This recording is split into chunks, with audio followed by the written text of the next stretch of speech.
también existen muchas empresas Exitosa. siendo más o menos formales, pero que no cumplen con todas las reglamentaciones, como por ejemplo la protección en seguridad social, no pagan en salud, no pagan AFP, no te pagan el seguro de vida ley, no cumplen con las obligaciones del SCTR, por ejemplo, te deja en un estado de informalidad, o te contrata no por planilla, ¿no?, sino por recibo por honorario. Y la voz de los trabajadores que en estos momentos están preocupados. Ahora sí vamos con el tema que había adelantado en el bloque anterior. Yo dije, ¿qué pasó? Pero ¿Qué bueno, habla? ahí la salvamos, Sí, ahí la sí, salvamos, sí, compañero. sí. Para eso estamos, en el dolor, hermanos. Menos mal que me ayudaste. Yo le había adelantado un tema, y es el tema que precisamente había anticipado respecto al tema de la tasa de desempleo que descendió a 6% en nuestro país. Y además, con ello, también se registra el incremento de la informalidad. ¿Cómo se entiende este panorama laboral en el país? Desciende, se reduce el desempleo, pero aumenta la informalidad. Ese tema nos tiene que llevar a reflexionar sobre algo que estamos haciendo mal los peruanos, o al menos desde las políticas de gobierno, Katiuska. Muy bien, y por eso estamos conectados con nuestro invitado José Angulo, abogado laboralista, al cual le damos la bienvenida aquí a Exitosa. Buenas noches. Si podría activar su audio, por favor, para poder conectarnos y hacerle las preguntas correspondientes con esta encuesta, ¿no?, que ha presentado el INEI, Instituto Nacional de Estadística e Informática. Este informe, me corrijo, de que el desempleo cayó a 6.0%, pero aumentó la informalidad. Podría quizás estar guiado en que los peruanos están buscando su propio empleo, el autoempleo. Señor Angulo, ¿cómo está? Ahora sí, ya estamos conectados. Bienvenido nuevamente.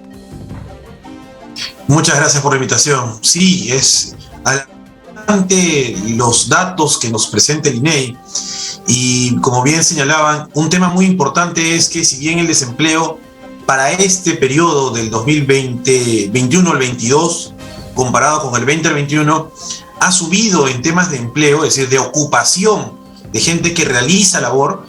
Esta labor no es formal.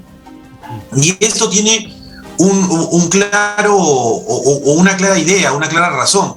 Primero, recordemos que salimos de una pandemia en donde estuvimos del 20 al 21 muy complicados y mucha gente perdió su trabajo, ¿no?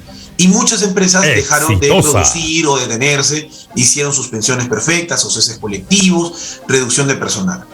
Entonces ahí hubo una gran baja en el empleo formal que existía, y muchas personas, a no encontrar, empezaron a emprender o inclusive ya entrar a temas de empleo informal, ¿no?, que no necesariamente quiere decir que no existe una empresa o no exista un empleador que te pague regularmente, sino que el empleador no cumple con las obligaciones laborales, ¿no?, como la seguridad social o como el pago del AFP, o inclusive con los impuestos correspondientes o las retenciones de ley.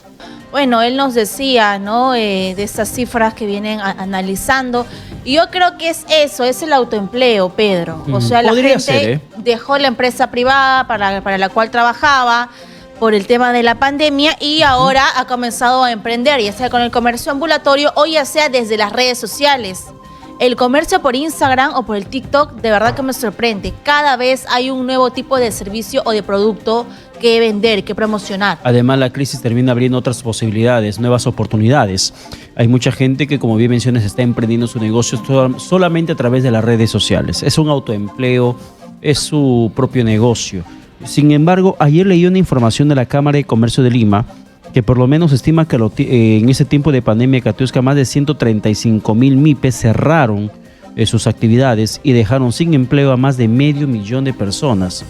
En total, 540,000 personas las que habrían quedado desempleadas directamente de estas 135,000 MIPES que cerraron por la crisis económica que se terminó agudizando en tiempos de pandemia. Y ayer Gamarra daba un comunicado de que 100,000 puestos de empleo están en peligro de que puedan desaparecer. Recordemos que existía la esperanza de que Gamarra se podría reactivar si clasificábamos al Mundial. Perdón, muchachos, lo siento, pero son cifras oficiales y eso es economía. Y estamos conectados con el invitado José Angulo, abogado laboralista. Señor Angulo, lo escuchamos, continúe con su explicación. Sí, disculpen esta interrupción con el errático.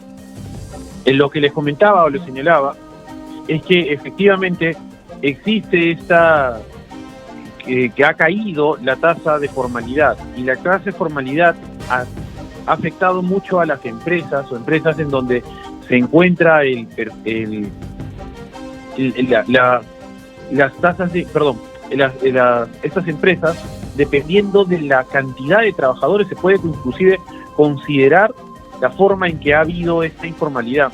Tenemos, por ejemplo, que empresas de 1 a 10 trabajadores es donde más existe informalidad, teniendo casi 88.3% de trabajadores informales en el Perú. Es decir, las más pequeñas empresas, las microempresas que se llamaban, de 1 a 10 trabajadores, tienen más de 88% de trabajadores informales. Después seguimos, por ejemplo, de 11 a 50, tienen casi la mitad, 52%, y más de 51 trabajadores, las empresas mucho más grandes, recién ahí tenemos a un 18%. Esto es muy importante para tenerlo en cuenta o consideración, porque como les comentaba, no necesariamente el empleo informal quiere decir el ambulatorio, el que lo realizo por mi cuenta, el que yo me mando a hacer algo. No, también existen muchas empresas exitosa, siendo más o menos formales, pero que no cumplen con todas las reglamentaciones, como por ejemplo la protección en seguridad social, no pagan salud, no pagan AFP, no te pagan el seguro de vida ley, no cumplen con las obligaciones del SCTR, por ejemplo.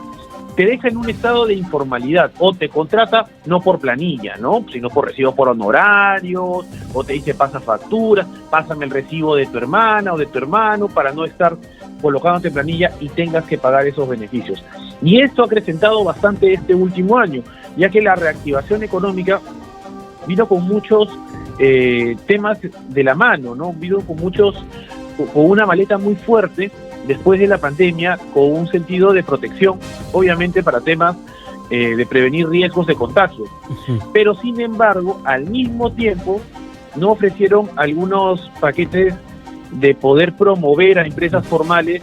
No estoy hablando de reactiva, porque eso fue para mí un algo ineficiente, pero algunas fórmulas para que estas empresas formales, en vez de tener mucho más obligaciones y cargarlas, puedan obtener mayores beneficios o mayor flexibilidad para poder contratar a personal. Claro, doctor Angulo, en lo que está mencionando en este momento respecto a la carga, el tema de los beneficios, que muchas veces es imposible pagar para algunas empresas que más a un tiempo de crisis sobreviven, están sobreviviendo a esta pandemia, a los rezagos de esta situación económica. ¿Esto podría ser una justificación o una explicación técnica del por qué la informalidad se ha incrementado a la par del incremento de la empleabilidad en el país? Claro, eso es algo muy, muy importante. Y es que el Estado no está realizando, o no preveniendo, o no presentando, no promoviendo medidas que permitan tanto la protección del trabajador como la flexibilidad del empleador o de la persona jurídica, de la empresa que quieran colocar, para establecer ciertas facilidades para que la empresa pueda, sin desproteger al trabajador, pueda contratar, pueda mantener mismo. Al día de hoy existe la ley que promueve la micro y pequeña empresa, la ley MIPE, y esto brinda menores beneficios, inclusive a los trabajadores que estén dentro de la microempresa o de la pequeña empresa, pero ya se ha visto que al final esto no funciona, porque al final sí, reduce beneficios a los trabajadores son los afectados, pero siguen estas micro pequeñas empresas teniendo muchísima carga en temas administrativos. Es decir, uno, si quiere colocar una empresa y que sea formal, necesita pasar una serie de manuales, políticas que son obligatorias, que se deben de llevar, y que no existen mucha educación del sector del sector trabajo que nos pueda brindar algunas fórmulas. Por ejemplo, mira, y así muy sencillo, ¿no? Los contratos de trabajo son muy complicados de hacer, en vez de que existan modelos. Los modelos que están en la página web que uno podría encontrar del Ministerio de Trabajo, si yo los reviso, son contratos que son desnaturalizados, ¿no? Es decir, no le recomendaría a ninguno de mis clientes que utilice algún tipo de esos modelos, porque les va a traer consecuencias.